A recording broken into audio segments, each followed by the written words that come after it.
Hello everybody out there in the carping world. This is the third of my little Q&As that I've been doing just to pass the time during this lockdown. Obviously a lot of the questions that I've answered so far have all been on relatively easy subjects. There have been a couple of nice little tangy ones in there for everybody. And this one will not be different. There's a couple of very good questions. Thing is, I'm running low on questions now, so if you want to pass some more on to me, it's not for your benefit, it's for mine. It just keeps me sane. So pass on a couple more questions if you could. I've got a couple left outstanding after this video. One from Tom Dolman that's asked about the stupid things I've done during fishing, illegal things, stupid, etc, etc, etc. So I'll be covering that at some point, and I've got a couple that are outstanding that I'll be doing with Ian Fordham as well. So if you get a couple more questions down, it'd be handy. Obviously when all the questions came in on the first batch, I got all excited and sat down, setting my camera up at 1 o'clock in the morning, and banged out all the questions that were there in front of me, stuck them all onto a video, and have been editing them ever since, hence my tiredness. So yeah, I banged them all out in one night anyways, and have been editing ever since. So if you want to get some more stuff in, I'll try a change of scenery. But yeah, I just sat at this desk on the first night and just whipped through them all. So yeah, give me something else to do, guys. Give me some more questions after this video. Hope you enjoy it. Thanks very much. Right, next question. Steve Nuddy Barrel again. God, this man asked some questions. Are you sure you don't want to fish with Jim Shelley, mate? Go and get a day with him, mate. They're only 500 sovs. You can afford it. You're a rich man. I've seen that luxury Porsche you drive around in. Lovely car. He's got some money, that boy, I tell you. Right, Steve Noddy Barrel. Alright again, Steve. Love you, mate. When it comes to carp rigs, do you believe that location has taken second priority over having a vogue rig, like the in vogue rig? I think a lot of things have, if I'm honest, Steve. And I don't think, in all honesty, that it makes a bloody blind bit of difference now.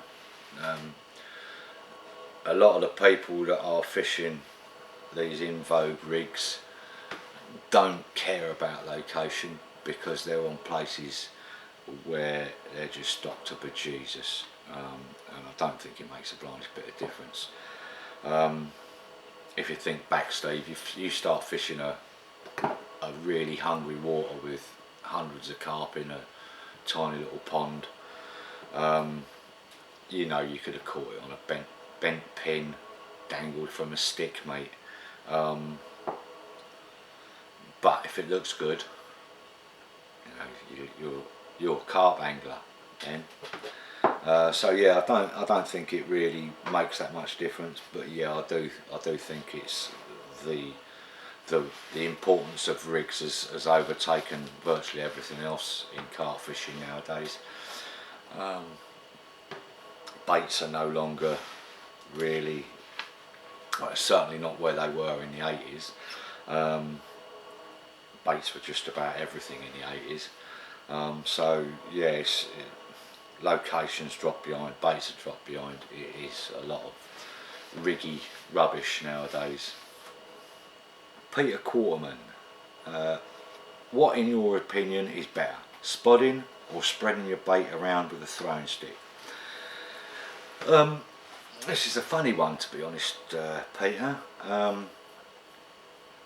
Obviously if I was fishing particles, bloody hard work getting hemp out with a throwing stick. so I'd have to be spodding. But given the choice, I'll be using the throwing stick and getting spread. I'll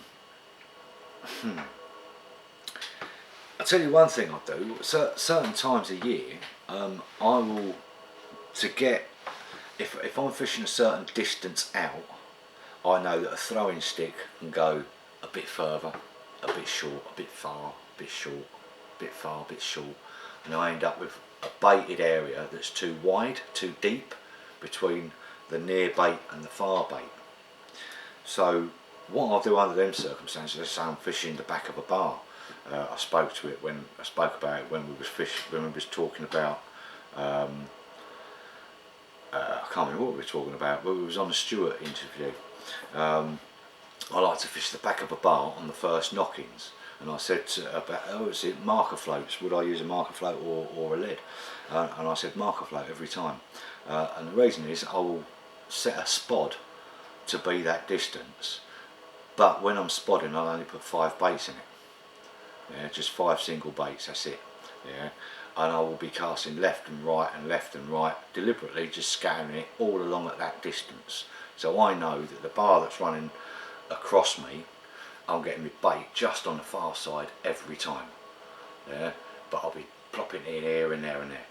So as the fish are coming along, they've got a big long line of bait, and I know it's all the same distance apart. If I do want it a little bit further, I'll let the rod, I'll reach forward with the cast, so I'm giving it an extra yard, if you like, from the line clip. And if I want it a fraction short as well, I can hold it vertically. So that would make like 2 yards of difference easily. Yeah. So I can get my bait spread 2 yards apart in a constant line across. So, but if I'm fishing a big open area, I like it completely scattered, so a throwing stick's the jobby. It all depends on the situation, to be honest. But I very rarely spod, if you like, to get everything spot on accurate, because that's 90% of my fishing isn't like that. I want fish to come in, munch about and be moving. And a lot of the time I don't fish enough bait to warrant that sort of fishing. If you imagine 20 baits all plonked down there, because 20 to 50 baits is my average fishing session, or not my average bait up, if you like, for a spot. I want one rod in amongst 50 baits. If I have 50 baits plonked straight down on top of each other, that's a very small target for fish to find, so I want it spread out a bit. So I want fish to be grazing here and there and everywhere around the swim. That I think offers me the best chance of intercepting fish, especially when there's so few fish in the swim, in the lakes. So yeah, I'll try and 9 out of 10 times, to be honest, 9 out of 10 times, given the choice, I use a catapult, and I can actually pinpoint every single bait exactly where I want it. Then I don't have to worry about whether it's widely spread. I don't have to worry about the wind with a throwing stick. I don't have to worry about it all coming down in one little splodge on a spod. I'll actually pinpoint every single bait exactly where I want it within the swim with a catapult. So catapults number 1, throwing stick probably number 2, and spodding number 3. Although I don't think that any one is better than the other. It's just a case of more suited in certain circumstances.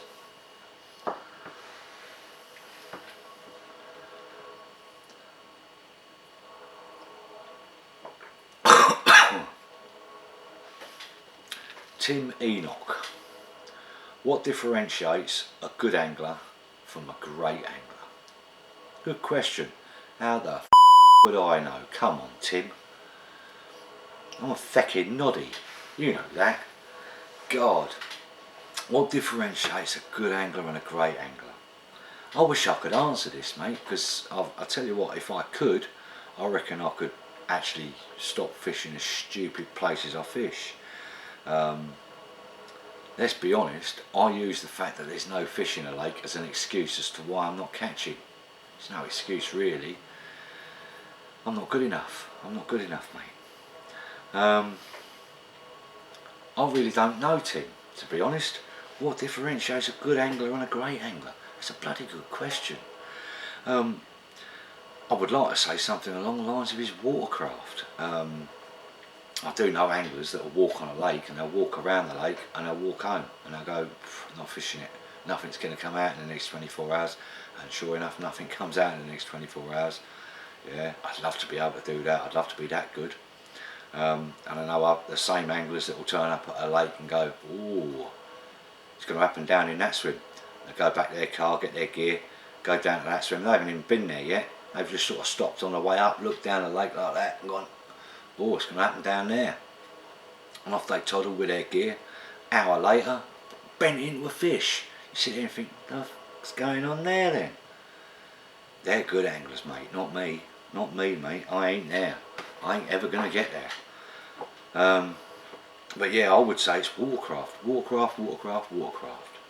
And I don't know how you learn it, to be honest. I can put you in the right swim, but actual real 100% watercraft, that's a mystery to me, mate.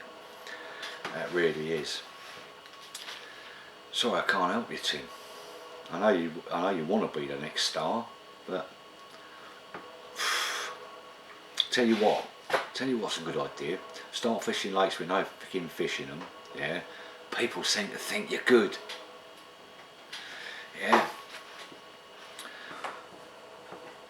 Right. Let's crack on to the next one. This is John Gill. Is there anything new in fishing anymore? That could be tackle, bait or unknown fish. Yeah, there's loads new in fishing.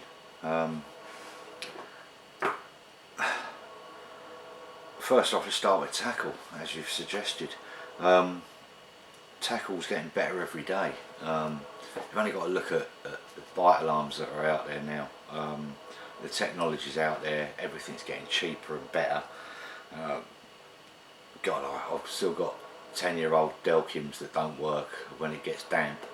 If someone sneezes near it, they go off and they won't work again. But now you can get, for like 50 quid, you can get a full set of 3 with a receiver. God, yeah, tackle's getting better all the time, and it's new, it's different, it's changing the way people think. The technology that's being put into fishing rods, for instance, the new grades of carbon that are being developed thanks to British Aerospace and places like that. These new carbons are making fishing rods behave extraordinary. Big casting rods that don't feel like it, they shouldn't be. There's all sorts going on in the tackle industry that's breaking new ground. I think it's great, I really do.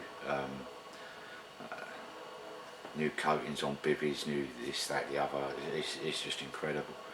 On the bait front, yes, people are finding new stuff to chuck in their baits all the time. That's not to say it's any better than the old stuff, but you know, it's new stuff. It's the question isn't, is it better? It's saying, is it new? People are putting new products in baits. It wasn't that long ago that a HNV bait basically consisted of milk proteins, fish meals and a binder, and that was it, get it out there. The blends of ingredients are getting really quite technical now. We've got hydroslates, we've got a much better understanding of amino acids for putting in glugs and whether to put them in the baits, things like that. Yeah, it's getting better by the day, to be honest. Unknown fish, yeah, I had a £40 unknown fish last year, mate. So did Ian. They're out there, they just need finding. It's whether you're willing to get out there and do it. That's the only thing that's holding people back really on this. The whole concept of, is there anything new in fishing? Yeah, there is.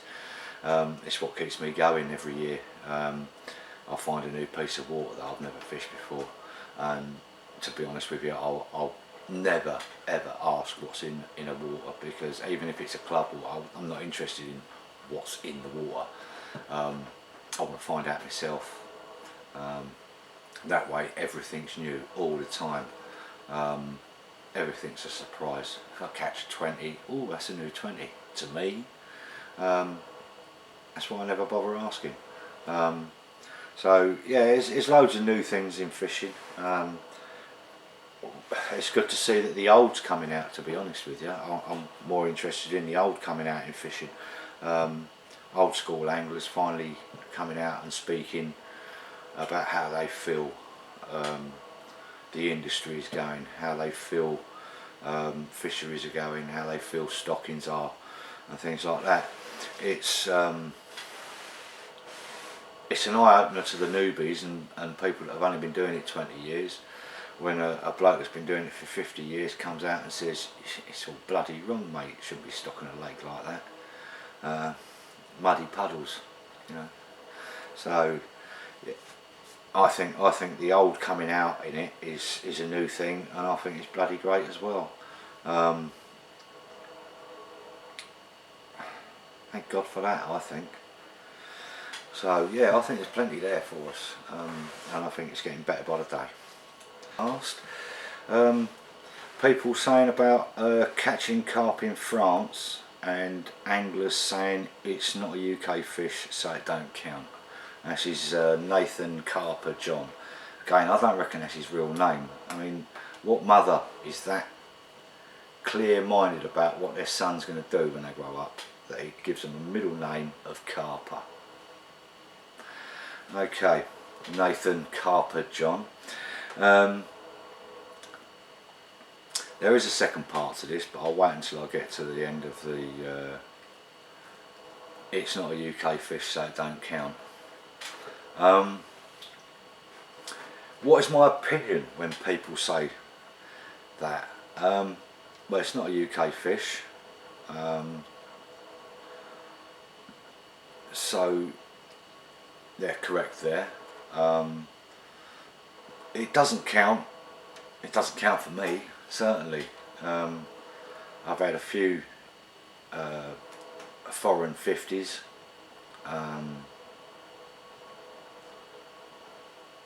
They mean nothing to me. They're holiday fish. They count no more than eels I caught as a 6-year-old dangling off a bridge in Cornwall.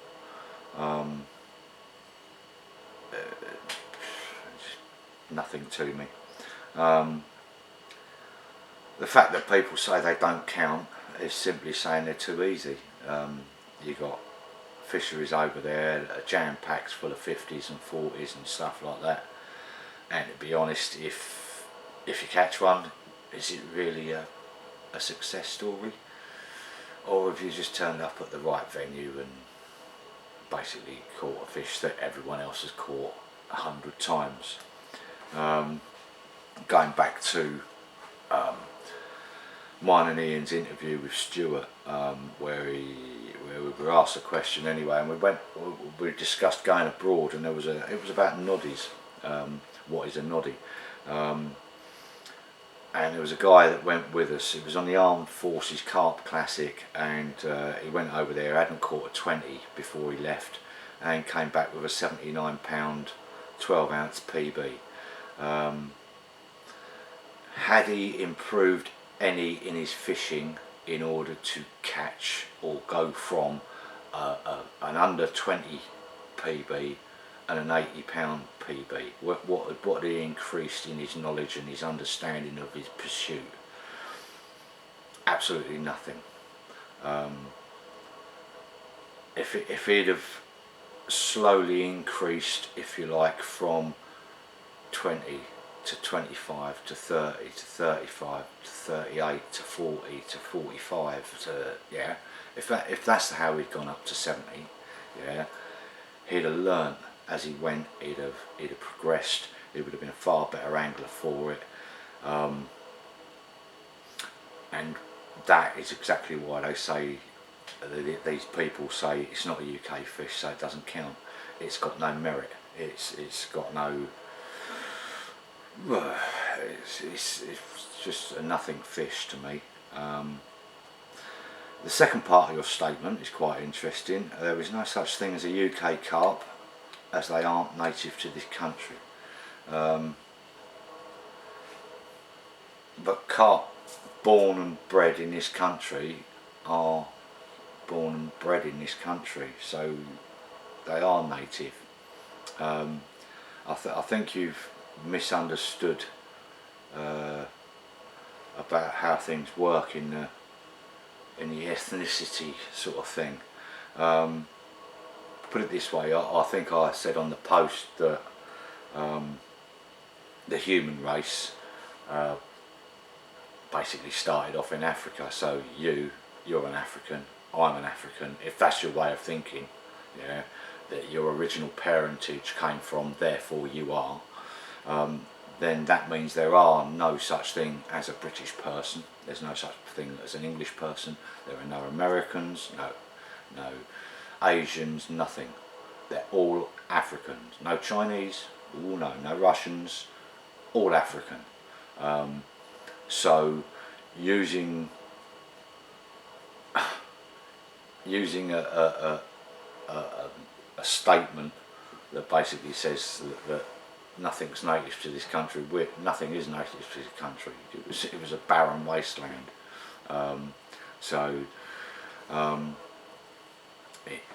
It doesn't hold water. Right, on to the next one.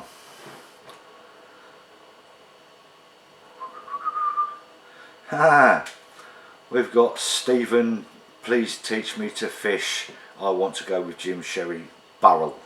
Another question from him. It's like he's never read a book. Come on, Steve, pick up some papers or something. Come on, lad. You turn up at a huge pit. To many, it looks just like a huge sheet of water. But what features do you look for, and what depth do you try to fish at? Interesting question. May I suggest that you're moving on to 200 acres of water soon?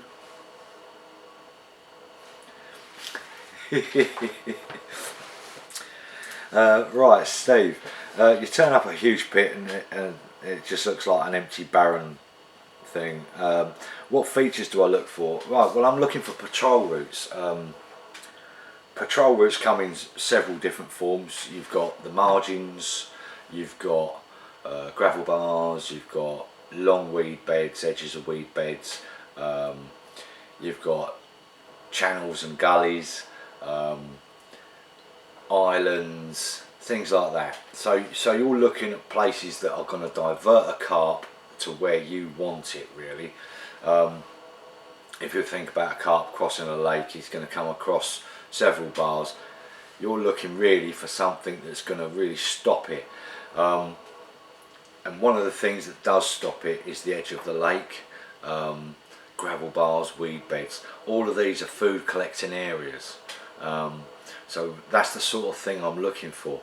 Where's the predominant wind for a start? Southwesterly wind. Where does it hit? So that's my first port of call. I want to be looking where the southwesterlies are going to hit. Southwesterly to westerly, because they're good winds. So I'll start on the northeast corner of the lake, or northeast area, bank of the lake, whatever you want to call it. From that, I'll be looking at what the margins are like, what features are out in front at further range, and what is going to divert food and therefore divert carp. If you're fishing a lake that's got a relatively slow drop on it, yeah, and it slowly, gradually drops down into, let's say, 12, 13, 14, 15 foot of water or whatever, you've got a great opportunity there, because what will happen in the spring is that the weed will grow, hopefully, in relatively shallow water, and start growing further and further out. As that goes further and further out, it will get to a point in the end where there's not enough sunlight reaching the bottom of the lake to allow it to grow. That in itself is a great feature. You've got the edge of a weed bed, yeah, and we all know weed holds food, but also it's a stopping area for winds and things like that. It creates its own little undercurrents. So on the far side of that wind, of that weed, as the wind's pushing across the lake, you're actually going to get a slight swirling undercurrent right at the edge of that weed. So that's an ideal place to start looking. The same thing happens on gravel bars. You get that strange little undertow swirling going on underneath, and all that does is it lifts up the food particles. It lifts up suspended sediment and makes the area cloudy. At the same time it's lifting up all that sediment though, it's opening up the food sources that are underneath that sediment, for instance bloodworm, things like that. So you know, you've got a great just those three things: the margins, weed beds and gravel bars. Yeah, so especially if the wind's going to be hitting you in the face, and the bars are going across you, that creates a massive disturbance at whatever range it is. So you want to be fishing the far side of the weed, the far side of the gravel bar, or if you've got a decent drop on the margins, down the bottom of the margin drop. That's where all the food's going to be sort of released and showing for the carp to it's easy food basically, so you're targeting that. Not only that, it's, as the carp come along that area, they're actually expecting to find food there. They're expecting to find that food just past the weed bed, just past the bar, or in the margin drop off. Yeah, because it happens to them so often. I'm not saying that bait happens to them so often, but where they're looking, that's where they naturally are going to be looking for the food. So it's a natural starting point for you to start fishing and targeting them. What sort of depths would I be looking to fish? I reckon I've spent the last 15 years paying a lot more attention to air pressure than most other things in the weather forecasts. Air pressure tells me a lot about the depth that I think the fish are going to be at. It does make a big difference to where they are in the water columns. So it's always very interesting. Obviously on a dropping pressure, yeah, they're also going to be dropping. When the air pressure's rising, they're going to be rising in the water column. So the depth you fish is very, to me, it's quite, it's set by the barometer, if you like, because it makes a lot of difference to where I expect them to be in the water column. So high pressure, they come up, I'll be fishing shallow water. Drop in pressure, I'll be fishing deep water. So I'll be honest with you, I very rarely fish over 15 foot deep. I find that the weed, even on a crystal clear water, rarely goes below 12 or 13 foot. So if you like, that's my food parlour. That's where I'm looking to get. That's where the naturals are. That's where I'm expecting the carp to be looking for food. If I were fishing busier waters, I'll be honest, it could be anywhere, because any depth, you know, if Joe Bloggs has been baiting up for 2 years at 28 foot of water, the fish are going to be used to finding it in 28 foot of water, and I wouldn't worry too much about casting into it. But I fish for a lot of natural carp that aren't really pressured that much, so I would expect to be sort of top 15 foot of water really, where they're naturally looking for food, which goes back again to the features I'm looking for out in front of me. I hope that helps you, Steve, and good luck on that pond. We may well be joining you possibly in the winter, who knows. Does look a nice pond. Let's go to Matt Carter. Hello Matt. Just trying to think, I think this might be the last one I've got on my little list here, you know. done. Yeah, it's the last one I've got on my list. Hello Matt. What's your thoughts on HNV baits? Do you think carp know what's good for them? And what is more attractive, vitamins, minerals, or all about protein that companies push? Right, what do I think about HNV baits? Right now, HNV baits I first heard about in the 70s. High nutritional value baits. That went on to become high biological value baits, where the nutritional value of a bait is basically saying there's so much protein, let's say 50% protein, 30% fats, 20% carbohydrates, blah, blah, blah, yeah. Whereas a high biological value is what the carp can actually get out of it.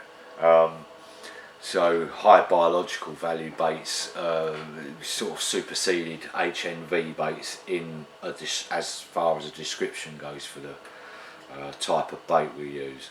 Or the pre-digested proteins and things like that mean that the biological value of the bait increases to a point where your carp is actually able to benefit from the bait quite a bit better. So I'll talk about high biological value baits simply because no one really makes HNV baits anymore. They're more interested in the like say pre-digested proteins and things like that.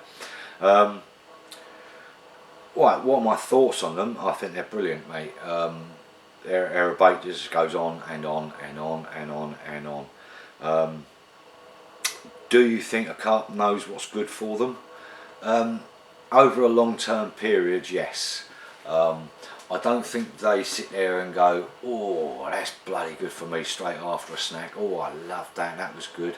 I reckon I should eat more of that because I'll put on weight and I'll look like a bodybuilder. That's not going on.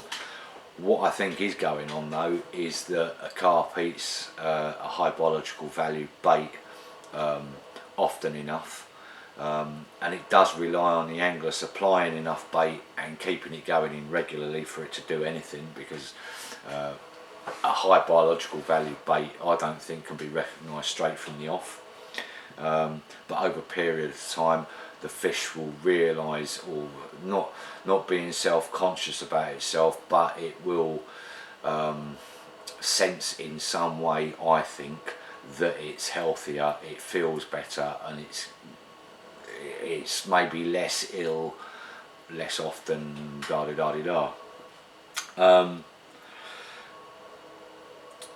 Going on from that though, I do think there is a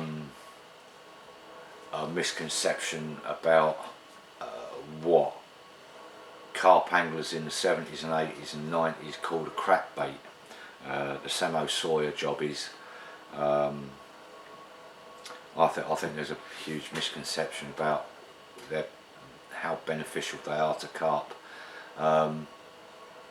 If you imagine, especially in the 80s, protein boilies were the be all and end all. Milk protein was like #1 product on sale in the fishing tackle shops, and it wasn't as great for digestion as you would think. This, I think, caused a few issues within carp, and it increased the usefulness to a carp of what we term crack baits, the Samo Sawyer baits.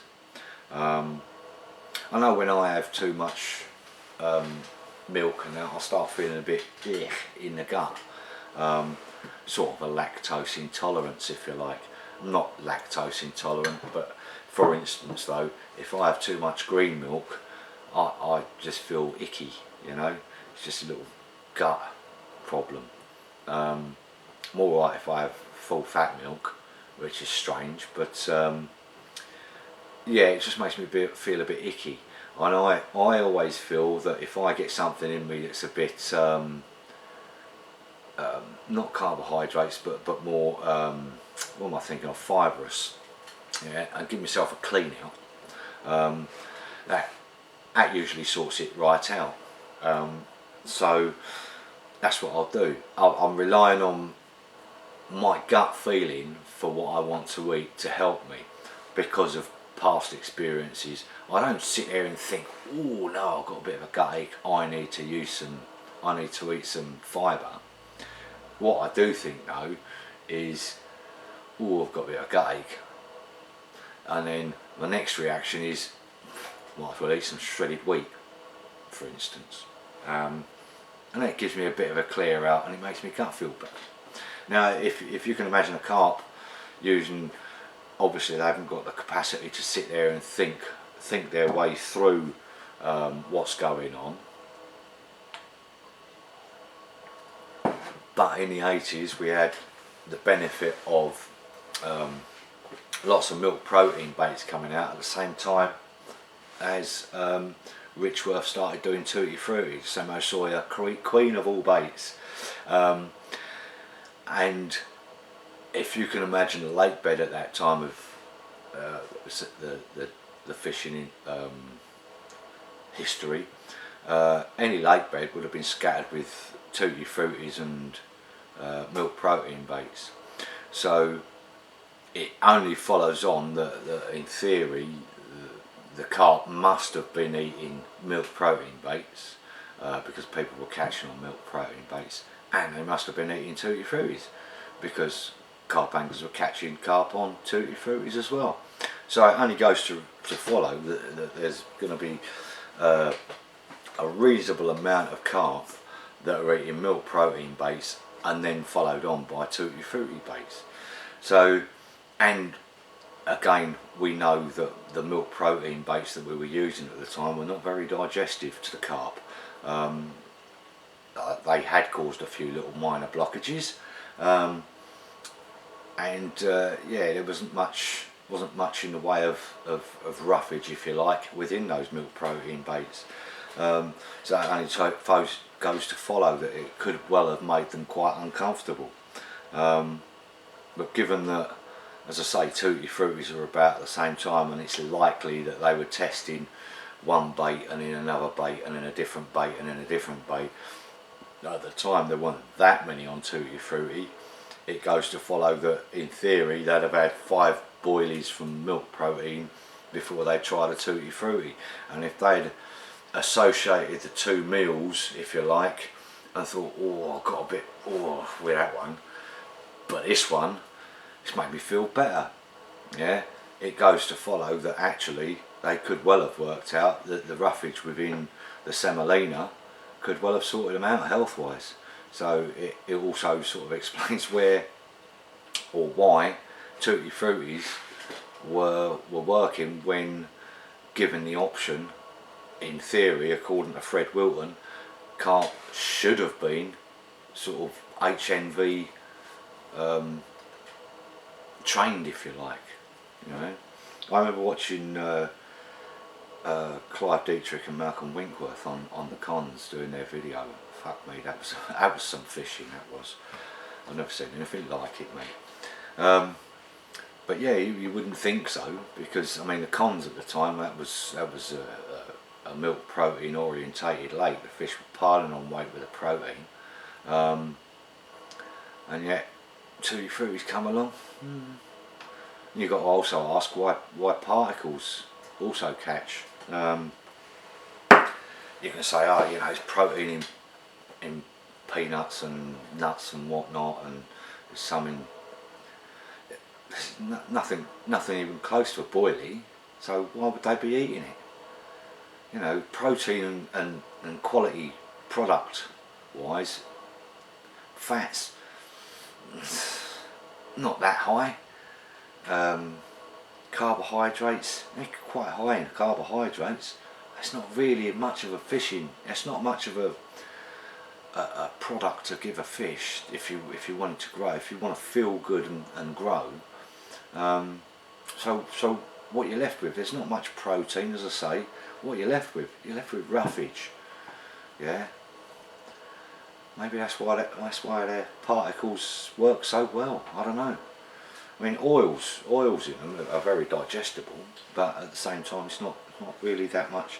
So are we looking at the nutritional value of baits in slightly the wrong way round? But are we looking at protein as being a number one, and something like fibre is more important? I don't know. But you've got to question when you've got results from tutti fruities and tiger nuts and sweet corn and things like that. You really do have to question whether protein's a be all and end all. So what's the most attractive? Is it vitamins, minerals, or all about the protein that companies push? From my own studies way back in the day, amino acids are one of the things that can't sense quicker than anything else. Amino acids, ammonias, and that's about it. That's the two highest rating things that actually attract a carp in. Flavours don't mean anything to anything. That's just a label as far as I'm concerned, and always has been. But amino acids and basically waste products from animals that they would normally feed on, i.e. bloodworm and things like that, they can detect at very minute quantities. Vitamin minerals, not really so sure. I don't think that's up there as high as amino acids myself. I know a lot of people do. A lot of people also think or believe that the pH of a bait makes a huge amount of difference. Again, I'm not convinced, but you know, I'm not going to claim to be a bait expert, certainly. I've done my studies back in the 80s and followed it sort of through as far as I feel I wanted to go, but I wouldn't say I was anywhere near an expert. I've got too many flaws in my theories, really. So yeah, what's the most attractive? I would struggle to say go much further than amino acids, if I'm honest. But